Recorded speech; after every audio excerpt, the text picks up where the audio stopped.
Welcome back to the show. Thanks again for tuning in or staying with us. In a previous season of Real Health, we discussed how neuro-linguistic programming, or NLP, helps improve our approach to communication, personal development, and even psychotherapy. Timeline healing therapy is a technique used in NLP to heal trauma and improve emotional well-being. So to give us some more insight into this therapy is Nicola Cassia. She is a master life coach, a counselor, and an NLP practitioner as well. Thank you so much for joining us. Okay, I've never heard of timeline healing therapy. Tell us what it is. Wonderful. Thank you for having me on the show. Timeline healing therapy is a very powerful technique that we use in NLP, which is neuro-linguistic programming.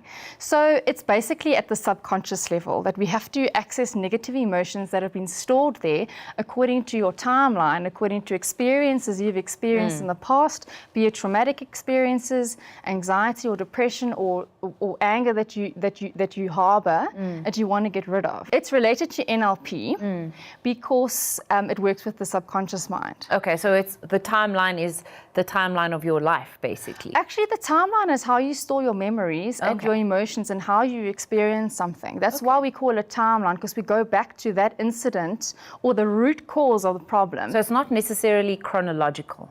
Yes, so we would look at where is the root cause, or what is the root emotion? So we've got 5 different emotions. We've got the 5 negative emotions. We've got anger, fear, anxiety, hurt, and guilt. And those are the 5 basic negative emotions that we experience. And off that, like unforgiveness or rejection, and that would stem from hurt, and unforgiveness would also actually stem from hurt, which could also create anger. So you've got a lot of emotions mixed or intertwined. So let's say someone had been was abused as a child. So for them, their root cause could be at that event when they were 3, or perhaps the father was abusing the mother, and in the womb the child knows there was abuse through the subconscious mind, and through the feelings that the mom was feeling, the traumatic feelings that the mother was feeling is transmitted to the unborn child. Yeah. And so how does one engage in timeline healing therapy? Is it you go in for a counseling session? Is it a particular technique used within a counseling session? Yes. Okay. That's what it is. So generally, I always give my clients teaching on the subconscious mind, because when you know how the subconscious mind works, you can use it to your advantage and not to your disadvantage. Yeah. So that the mind doesn't control you, but you control it. Do you do teaching on the subconscious as preparation for your session in which you will use timeline healing therapy? Definitely, but I also base all my coaching on NLP. So as soon as you know how to use the subconscious mind, you know how to let go of limiting beliefs. I talk you through the timeline therapy session. So let's, for example, say someone came because they're in an abusive marriage and they've really been struggling with anxiety because of this abusive person. We'll probably look at the situation you're in, and I'd empower you and give you the techniques you need, the skills you need, to get rid of those negative emotions, and also to help you just cope with it. Do you have any personal experience with how it's worked that you'd love to share with how it's worked for you? Absolutely. So I've always struggled with separation anxiety. So I've been able to say separation anxiety because I now actually know. Understand what it is. It's amazing. So what happened was I went through life going, what if this person dies? What if my mom and dad die on that airplane? What if the teacher leaves? When I would leave a school to go to a new school, that leaving element in life, or that loss, or that an important person or a friend moving away, I would always be so traumatized, and I would mourn the loss of people when they weren't even dying. Yes, yeah. And I also have never lost anyone before, except my cousin who died 10 years ago due to a freak accident. But otherwise, I have never lost a close relative, anything like that. So I would always go through life thinking, where is this coming from? Because I do a lot of introspection. I always think, why am I sitting with this feeling right now?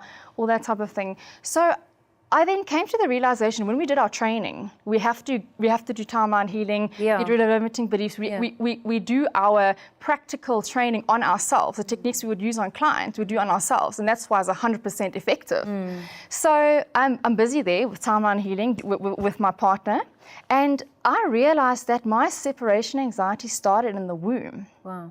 Because my mom lost a twin with me. Oh, wow. And for my whole life, I I've also always thought if I was at a new school or a new place and I'll see another girl or I'll make friends with someone, I'd think, is that my next best friend? I'll always think, is that my next best friend? Is that the one I'm going to be able to like call at midnight if I need? Or you know, almost what a twin would be to you. And I went through life like this and I realized that that's where it's come from, and helping me understand the process already helps me be a victor over it. Yes. You know. So what was the journey then from understanding it? Yes. To even knowing that it's separation anxiety? Yes. To actually now functioning without it affecting you the way it did before? What was the next step?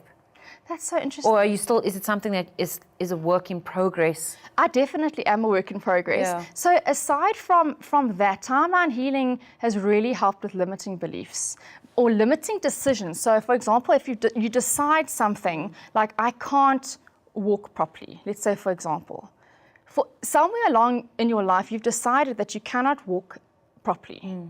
It was a decision you made, whether consciously or subconsciously? It would have definitely be a subconscious decision, and then it stays in the mind. And then obviously what you say and how you think is how your body's going to respond. So I have been diagnosed with tics and Tourette's. So I've got a tic. Okay. And it's a neurological and a neuropsychological thing, and it's a family thing. So my father has it, and I've got a few other relatives who have it. And you know, I really couldn't accept myself for having this. It comes with struggling with depression and anxiety and that. And I love the fact that timeline healing is there to even help you just have those aha moments about yourself. And those are the moments that start your healing. So. Yeah, what about, I mean, we're talking about timeline healing. Is there a time frame attached to it, or is it, you know, is it something that you need to work on every day, and therefore in 3 months perhaps you can experience some? How do you navigate, you know, the concept of time within timeline healing therapy? So basically, it depends on how long you've been carrying that emotion or that traumatic experience. So most of my clients, even if they've been carrying something from when they were like 10 or 15 or whatever, like the early teenage years, within one session you can get rid of a negative emotion. I had one lady who came whose mother wanted to abort her, and she sat with this subconscious anger to her and never could establish a relationship with her, and she never knew where this came from. And she finally figured out that was it, and it was linked to in the womb. And within one session we could get rid of that. Yes, it often with the hurt comes the anxiety and the fear and the rejection and the anger, and it kind of builds up into this whole thing. So I like to go to specific root causes of them, because once you get the root cause, you cut it off. How do you cut it off? Is it... Oh, I see what you mean. Yeah. So how it's done, it's absolutely amazing. It's literally a psychological reframe. Okay. We reframe the way you've experienced something. Okay. So let's say, take for me, for example, I had to go into the space where I knew I was loved, I was wanted, I was accepted, even though the twin died, that I'm not alone. I have to get these positive learnings for myself, learnings that only I can get. So as I guide my clients through timeline healing, I don't tell them, you know, you now need to say this, or you need to start speaking about that. They need to get the learning for themselves. Okay. So a lot of people come with low self-esteem, or they don't love themselves. And it comes back to what people have told them, and they've taken those people's words as their own, when it really wasn't that. So within one session you can get rid of it. I have had someone who I've been taking over about 3 sessions, but then obviously we're dealing with a lot of things. We don't deal with just anxiety and you know, if we're dealing with that, we can get rid of that on the day. Multi-layered as well. Absolutely. Obviously, we can see how this impacts an individual's health, you know. Yes, definitely. When it comes to even weight loss and the perceptions people have of themselves, or even of, you know, what it means to lose weight, you know. Yes.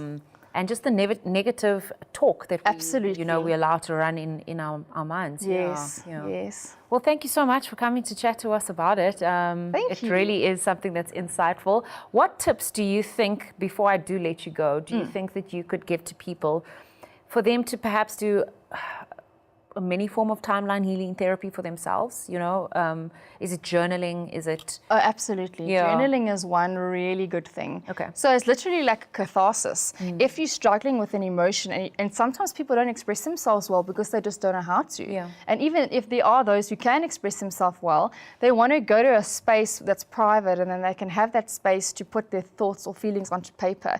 And that literal writing out the word, I am so depressed today, literally helps you put it down and helps you step back. And when you read it later, you can see, wow, I was there. And you can then even see your own growth.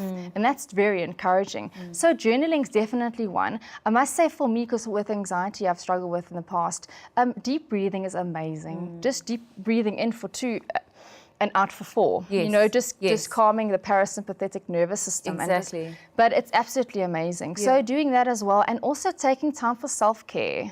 That's also so important. We run around in life, and often even mothers, so one of my passions is women, but even mothers, or they're supposed to be mothers, wives, work colleagues, bosses, whatever they are, and the family's first, everyone's first, and they Except just for think, themselves, yeah, and sometimes it's not necessarily on purpose, but sometimes it's a subconscious thing.